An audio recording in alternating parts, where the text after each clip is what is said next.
Friends, आज हम biology का लेक्चर नंबर 2 लेकर आए हैं जिसका नाम है history of genetic material and it's chemistry.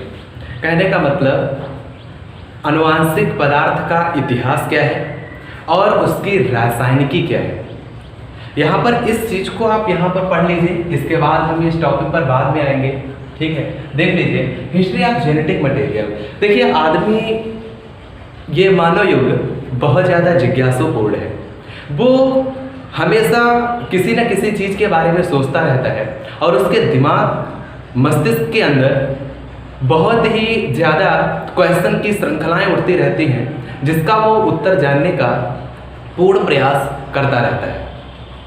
ठीक है, तो जब मानव ने ये देखना शुरू किया कि जो हमारे सोसाइटी के अंदर लोग रह रहे हैं या बहुत सारे जो जीव जंतु हैं वो हमसे इतना भिन्न है, या हमारी सोसाइटी के अंदर ही रहने वाले प्रत्येक व्यक्ति में कुछ ना कुछ विभिन्नता पाई जाती है, और जो हमारे खुद परिवार में रहने वाला बंदा है या व्यक्ति है वो अपने पिता से मेल खाता है या अपनी माता से मेल खाता है, तो उसके दिमाग के अंदर कुछ क्वेश्चन उठे।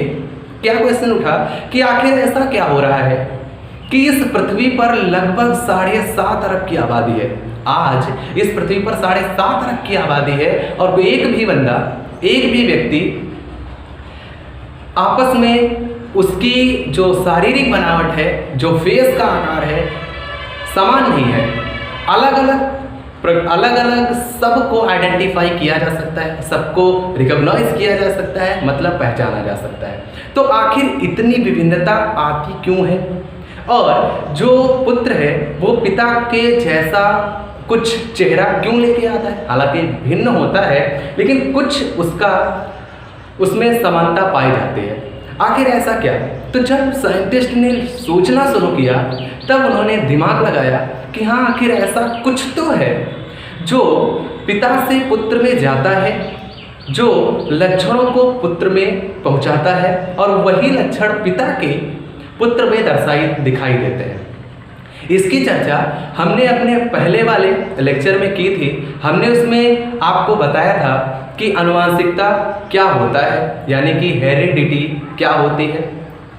आज यहाँ पर फिर से थोड़ा ब्रीफ में एक्सप्लेन कर देते हैं कि एक पीढ़ी से दूसरी पीढ़ी यानी कि पिता से पुत्र में जेनेटिक मटेरियल या जेनेटिक लक्षणों का जाना आनुवांशिकता कहलाता है। यह एक प्रकार की प्रक्रिया है। क्लियर, ध्यान रखिएगा, एक प्रकार की प्रक्रिया है। इसके बाद हमने यहाँ पर क्वेश्चन उठता है कि आखिर आनुवांशिक लक्षण क्या है।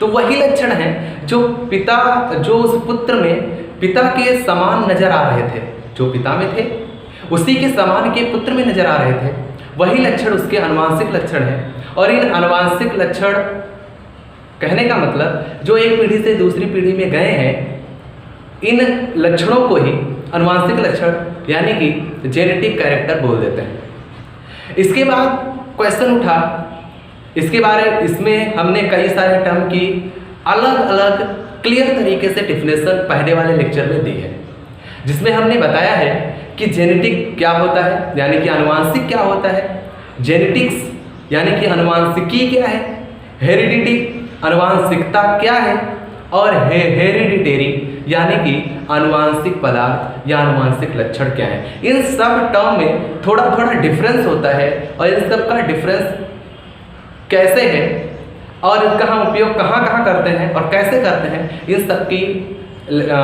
विस्तृत चर्चा लेक्चर नंबर 1 में की गई है। आप वहाँ से इन सब टर्म की जानकारी ले सकते हैं, जिसका लिंक डिस्क्रिप्शन बॉक्स में दे दिया जाएगा। ओके, अब ये चीज़ तो आदमी की जिज्ञासा बढ़ी कि हाँ, कुछ तो है जो पिता से पुत्र में लक्षण को लेके जाता है, लेकिन क्वेश्चन यहीं से खत्म नहीं हुआ।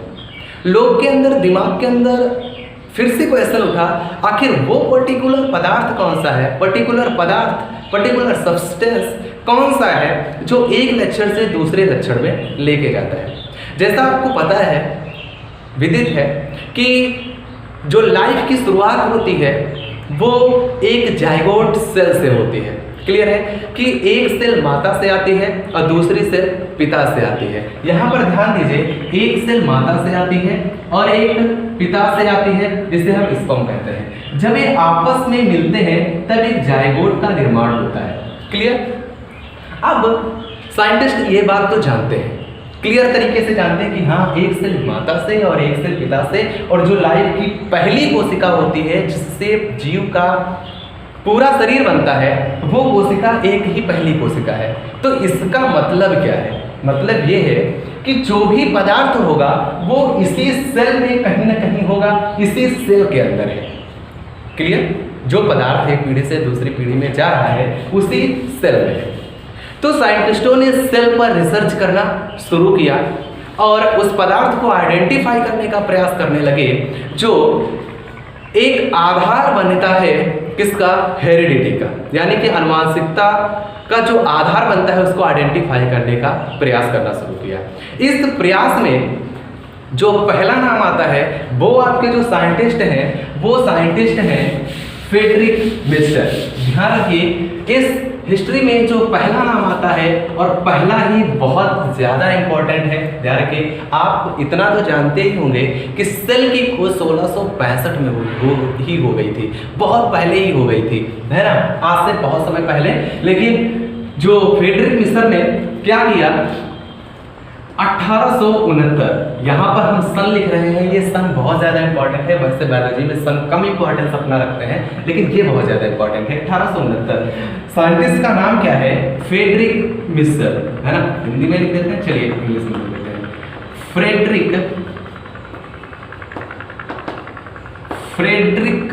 मिस्टर।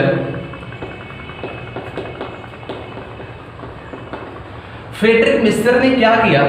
इन्होंने ऐसा किया कि जो मवाद होती है ना, जो पल्प बनते हैं, कहने का मतलब जो पल्स होते हैं, क्लियर हो रहा है, जो दाने वगैरह पड़ जाते हैं उसमें मवाद बनती है, ये मवाद व्हाइट कलर की होती है और ये यदि टेस्ट किया जाए तो ये अम्लीय होती है। ठीक है, अच्छा, इसको इन्होंने निकाला और इस पर रिसर्च करना शुरू किया तो इन्हें बड़ी अजीब सी एक चीज़ नज़र आई, यानी कि पदार्थ नज़र आया, जिसमें ये साइंटिस्ट कंफ्यूज हो गए। क्यों कंफ्यूज हो गए? क्योंकि इन साइंटिस्ट को सिर्फ ज़्यादा से ज़्यादा जो अभी तक अध्ययन 1869 तक हुआ था वो बेसिकली ये मान करके किया जा रहा था कि हमारे शरीर में जो सबसे इम्पोर्टेंट सब्सटेंस है वो प्रोटीन्स है। प्रोटीन्स का मतलब जितने भी शरीर में प्रक्रियाएं चलती हैं, ये 1869 के पहले की बात है, जितनी भी प्रक्रियाएं चलती हैं वो सारी की सारी प्रोटीन्स के रेगुलेशन में चलती हैं और प्रोटीन्स की प्रतिक्रिया के स्वरूप ही हमारे शरीर में क्रिया होती है। इतनी चीज़ क्लियर हो गई होगी। तो जब इन्होंने एक्सपेरिमेंट करना शुरू किया, उन साइंटिस्ट को सिर्फ प्रोटीन के विषय में ही जानकारी थी। और प्रोटीन में आपको हम बता दें कि प्रोटीन की यदि हम रासायनिकी या केमिस्ट्री पर जाएं तो प्रोटीन में हमको सबसे ज़्यादा सल्फर मिलता है। रिमेंबर, प्रोटीन में यदि हम बात करें प्रोटीन्स की, है ना, यदि हम बात करें प्रोटीन की तो प्रोटीन में सबसे ज़्यादा हमको सल्फर मिलता है। क्लियर हो गया। लेकिन जब साइंटिस्ट ने एक्सपेरिमेंट करना शुरू किया तो इनको सल्फर नहीं मिला, उस सब्सटेंस में मिला तो, लेकिन कम मिला। क्लियर है, सब्सटेंस मिला लेकिन कम मिला और उसमें सबसे ज़्यादा क्या मिला? फास्फोरस मिला। क्या मिला? फास्फोरस मिला। फास्फोरस मिला तो ये सोच में पड़ गए, अब क्या हुआ? ये फास्फोरस मिल गया तो इसका मतलब कुछ तो नया सब्सटेंस है, लेकिन इसके बारे में फ्रेडरिक मिस्टर ने पूरी जानकारी नहीं दे पाई। और जो वो सब्सटेंस था जिसमें कुछ प्रोटीन्स के भी अणु थे और कुछ फास्फोरस के यौगिक थे, है ना, फास्फोरस के भी यौगिक थे, उसको मिक्स करके इन्होंने नाम एक दे दिया। क्या नाम दे दिया? न्यूक्लिन नाम दे दिया। न्यूक्लिन नाम दे दिया। ठीक है, इसका नाम क्या दे दिया? न्यूक्लिन नाम दे दिया। क्लियर? न्यूक्लिन नाम दे दिया। अब यहाँ पर एक चीज आपको कंफ्यूजन होनी चाहिए कि आखिर ये पदार्थ निकालना कहाँ से होगा। तो आपको पता है कि उस सफ़ेद पदार्थ में WBC की मात्रा बहुत ज़्यादा होती है। आपको पता होगा जब हमारे शरीर में कहीं पर इंजरी हो जाती है, कहीं घायल हो जाता है, तो वहाँ पर सबसे ज़्यादा न्यूट्रोफिल्स पाई जाते हैं। यदि घाव हुआ है तो तो वहां पर इस न्यूट्रोफिल्स में न्यूक्लियस से ही ये सब्सटेंस निकाला गया था। क्लियर? अच्छा, ये तो इनकी हिस्ट्री थी। इसके बाद जो साइंटिस्ट आते हैं, इसके बाद सन इंपॉर्टेंस नहीं है ना। अब साइंटिस्ट इंपॉर्टेंट है, वैसे ये सब चीज़ें एनसीईआरटी में इतना गिवन नहीं है, लेकिन एक ओवरऑल विचारों की श्रृंखला को बढ़ाने के लिए और प्रोसेस को अच्छे से समझने के लिए हमको ये जानना जरूरी हो जाता है। ठीक है, तो दूसरे साइंटिस्ट आते हैं जिसका नाम है अल्टमान, है ना, जिसका नाम है अल्टमान। ठीक है, अल्टमान ने क्या किया? दूसरे साइंटिस्ट क्या है? अल्टमान है। अल्टमान ने क्या किया? इन फेडरिक मिसर की खोज जो था न्यूक्लिन नामक सब्सटेंस था, उस पर रिसर्च को आगे बढ़ाया। जब रिसर्च को आगे बढ़ाया तो अल्टमान ने क्या किया? अल्टमान ने बेसिकली इस न्यूक्लिन सब्सटेंस को लिया, ठीक है, और इस न्यूक्लिन में से प्रोटीन्स को अलग कर दिया। प्रोटीन्स को अलग कर दिया। तो ध्यान से देखिए, इस न्यूक्लियस को क्या कर दिया? अलग कर दिया। यानी कि सल्फर वाले पदार्थ को, सब्सटेंस को अलग कर दिया और फास्फोरस वाले को अलग कर दिया। क्लियर हो गया? तो सल्फर वाले को जब इन्होंने अलग कर दिया और प्रोटीन को अलग कर दिया, तो जो प्रोटीन वाला पदार्थ था, ध्यान रखिए, जो फास्फोरस वाला पदार्थ था, है ना, फास्फोरस वाले पदार्थ को इन्होंने नाम रख दिया nucleic acid. Nucleic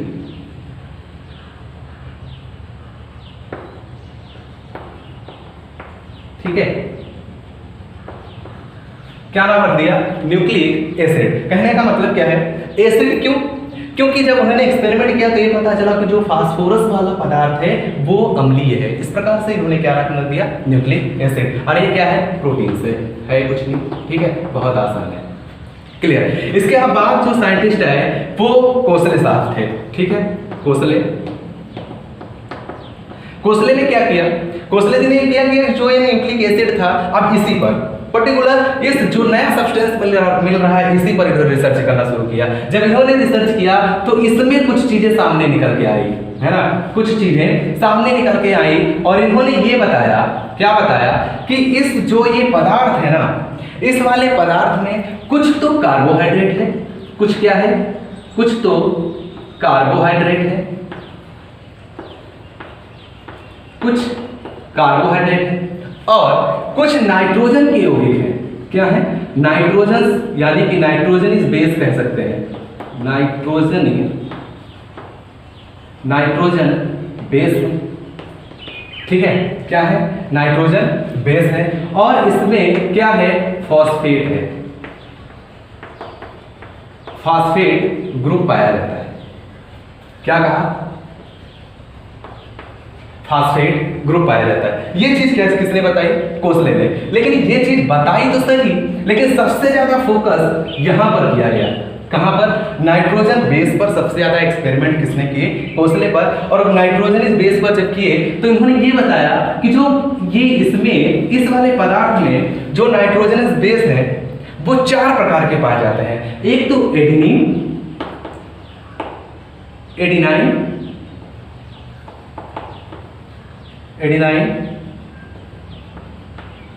guanine,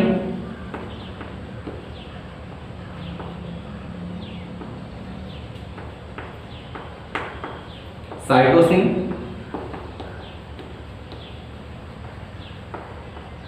thiamine. Clear है? इसमें कौन कौन से नाइट्रोजन थे? एडेनाइन, गुआनिन, साइटोसिन और थायमिन नाइट्रोजनस बेस पाए जा रहे हैं। लेकिन कुछ समय बाद कोसले ने बताया कि एक अदर टाइप का इसमें नाइट्रोजनस बेस पाया जाता है। एक्सपेरिमेंट किस पर किया? ईस्ट सेल पर किया। किस पर किया?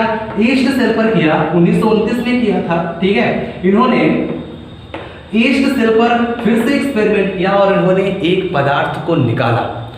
क्या किया? जब निकाला तो उन्होंने ये देखा कि जो यहाँ से पदार्थ पर हम एक्सपेरिमेंट कर रहे थे, ये वाला पदार्थ तो टोटल तरीके से डिफरेंट था। क्यों डिफरेंट था? क्योंकि उसमें एक अलग प्रकार का नाइट्रोजन बेस पाया जा रहा था जिसका नाम है यूरेसिल। ठीक है, यूरेसिल। ठीक है, क्लियर हो गया? ये वाला क्या पाया जा रहा था? एक नाइट्रोजन बेस पाया जाता था और उसमें जो शर्करा पाई जा रही थी उसमें राइबोज शर्करा पाई जा रही थी। बहुत ज्यादा इंपॉर्टेंट है, राइबोज शुगर पाई जा रही थी। क्लियर हो गया?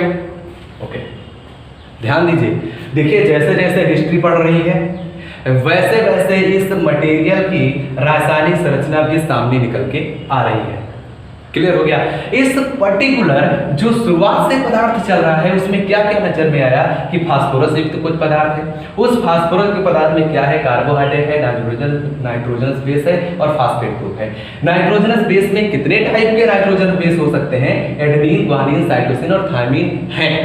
ठीक है, लेकिन एक अलग टाइप का कोसले को अलग टाइप का न्यूक्लिक ये जो न्यूक्लिक एसिड था वो मिला, उसमें क्या था? यूरैसिल बेस था।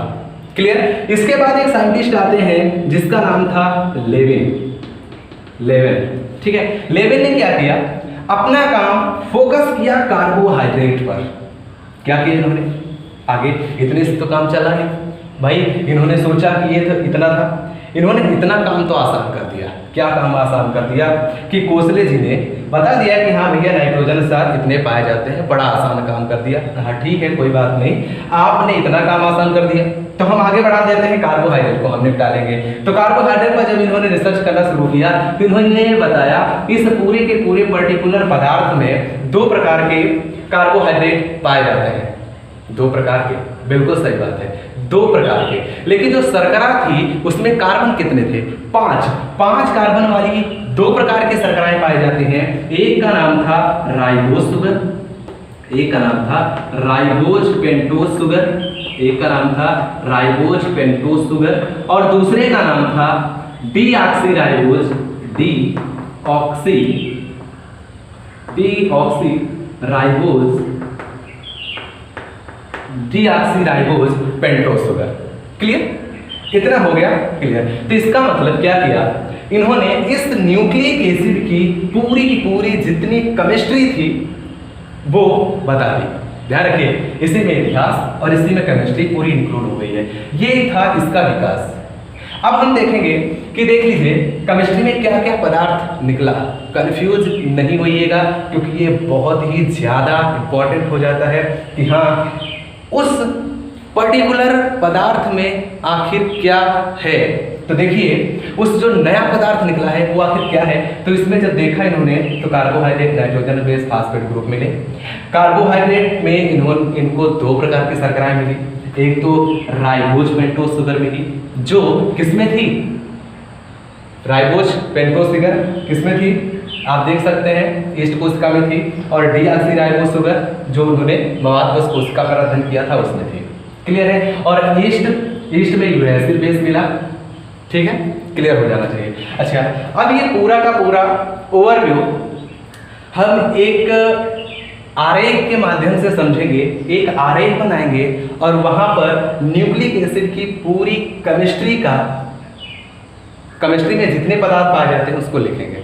तब तक के लिए आप इसका स्क्रीनशॉट ले सकते हैं, फिर इसको हटा देते हैं। ओके, चलिए इसको हटा देते हैं। अब देखिए कि अब इसका आरेख बना देते हैं जिससे आपको समझने में सुविधा हो जाए और पूरे लेक्चर का जो सारांश था वो आपके सामने आ जाए। देखिए ये वाला क्या है? Nucleic acid. न्यूक्लिक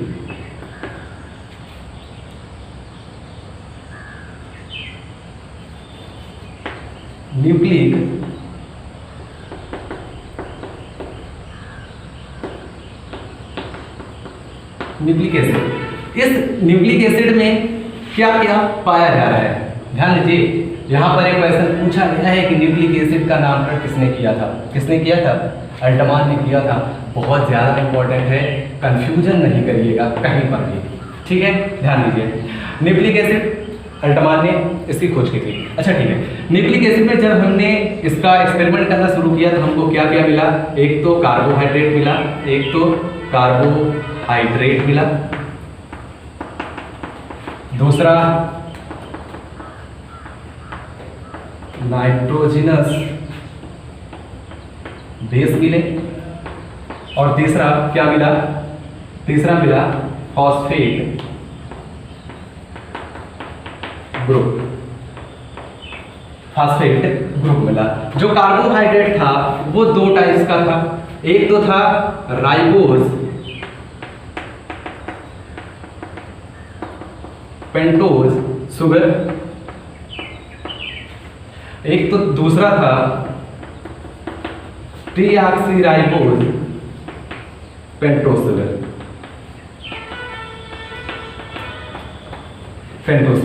जो नाइट्रोजन बेस थे वो 4 टाइप के थे, है ना, 4 टाइप के थे। एक कौन सा था, एडेनाइन, ग्वानाइन,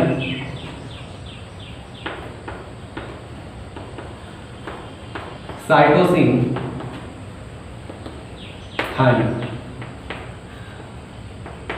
एक और था जिसका नाम था यूरैसिल,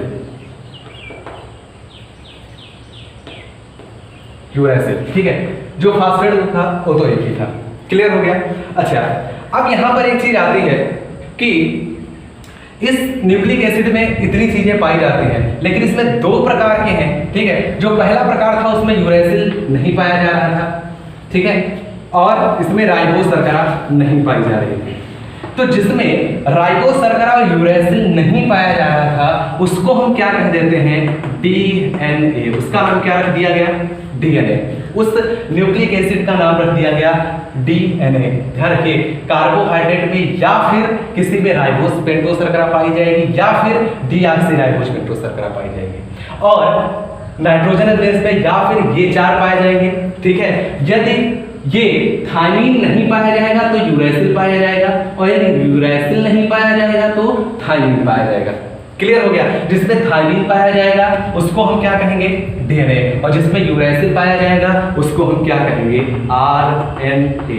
ठीक है ना। अब आपसे कहा जाए कि बताइए डीएनए और आरएनए की केमिस्ट्री में बेसिक डिफरेंस क्या है, तो डीएनए में कार्बोहाइड्रेट जो होता है वो डीऑक्सीराइबोज पेंटोज शर्करा होती है, और जो नाइट्रोजनस बेस होते हैं वो एडेनिन, ग्वानिन, साइटोसिन और थाइमिन होते हैं। क्लियर। अच्छा, आरएनए में क्या होता है, तो कार्बोहाइड्रेट में राइबोज पेंटोज शुगर होता है, और जो नाइट्रोजनस बेस होता है वो एडेनिन, ग्वानिन, साइटोसिन और यूरैसिल बेस होता है, उसमें थाइमिन नहीं पाया जाता है। इतनी बात क्लियर हो जानी चाहिए बिल्कुल, क्योंकि ये बेसिक है, यहीं से डीएनए की वास्तविक शुरुआत होती है। ठीक है। इतनी केमिस्ट्री जान लेने के बाद अब यहाँ पर इतना कुछ साफ हो गया था। हमने इसकी हिस्ट्री देख ली, इसकी हमने केमिस्ट्री देख ली, और इसकी केमिस्ट्री में कौन कौन से मटेरियल पाए जाते हैं, कौन कौन से कंपाउंड पाए जाते हैं, इसको हमने अच्छे से समझ लिया। अब एक क्वेश्चन फिर से उठा। क्या उठा कि चलो ठीक है, मान लेते हैं किसी हद तक कि एक बेसिक हाइपोथेसिस के हिसाब से हम मान लें कि ये जो नया कंपाउंड हमको सेल से बाहर निकला है, यानी कि जो हमने खोजा है, ये एक अनुवांशिक पदार्थ हो सकता है नहीं, हो सकता है, सोचा। तो एक क्वेश्चन आया कि यदि ये अनुवांशिक पदार्थ है तो कुछ लोग ये कह रहे थे कि जब प्रोटीन ही पूरे शरीर का रेगुलेशन कर रही है, क्रिया करने के लिए सिग्नल दे रही है, पूरी प्रतिक्रियाओं का ब्यौरा रखती है, तो इसका मतलब क्या है, अनुवांशिक पदार्थ भी प्रोटीन ही होना चाहिए। तो कुछ साइंटिस्ट का मानना था कि प्रोटीन ही रियल में अनुवांशिक पदार्थ है, लेकिन कुछ साइंटिस्ट का मानना था कि हमने जो पदार्थ बाहर निकाला है ना, जो डीएनए है और आरएनए है, इसमें से ही कोई अनुवांशिक पदार्थ है। हालांकि ये दोनों ही अनुवांशिक पदार्थ हैं, बट मुख्य डीएनए है। ठीक है। तो इसकी केमिस्ट्री का मतलब इतना चीज ध्यान रखिए कि ये एक केमिकल कंपोजिशन है, केमिकल स्ट्रक्चर नहीं है। ये किस तरीके से आपस में व्यवस्थित है, ठीक है, और किस तरीके से आपस में जुड़े हुए होते हैं, कार्बोहाइड्रेट, नाइट्रोजनस बेस और फास्फेट ग्रुप आपस में किस तरीके से कंबाइन करके पूरा एक डीएनए का निर्माण करते हैं, एक न्यूक्लियोटाइड का निर्माण करते हैं, उसकी स्ट्रक्चर हम बाद में देखेंगे, है ना। उस पर कई सारे मॉडल आए हैं, जिसमें सबसे इंपॉर्टेंट मॉडल वाटसन और क्रिक का मॉडल है, उसको हम बाद में देखेंगे। लेकिन इसके पहले जो एक विवाद खड़ा हो गया, क्या कि अनुवांशिक पदार्थ वो प्रोटीन है या ये जो हमने खोजा है न्यूक्लिक एसिड, या ये मान सकते हैं डीएनए जो केंद्रक में पाया जा रहा है वो है।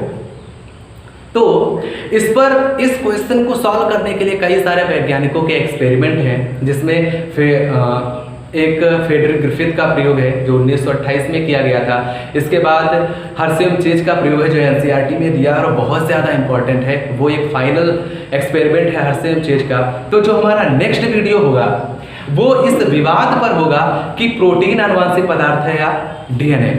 तो इसको हम प्रूफ करेंगे कि डीएनए ही एक आनुवांशिक पदार्थ है और इस वॉर को खत्म करेंगे। ठीक है, तब तक के लिए आप इस केमिस्ट्री को दिमाग में रखिए। ये केमिस्ट्री आपको वहां उपयोग में आएगी जहां हम समझा रहे होंगे कि डीएनए की स्ट्रक्चर वहां पर जब हम नाम लेंगे नाइट्रोजनस बेस फास्फेट ग्रुप या कार्बोहाइड्रेट की पेंटोस शर्करा डीऑक्सी, डीएनए पढ़ा रहे होंगे तो डीऑक्सी का नाम लेंगे और आरएनए सीख रहे होंगे तो राइबोज का नाम लेंगे। तो इस तरीके से हम इसको सीखेंगे और इसको आप उस विवाद का नेक्स्ट वीडियो अगले बार आएगा, है ना, जो वीडियो नंबर 3 होगा।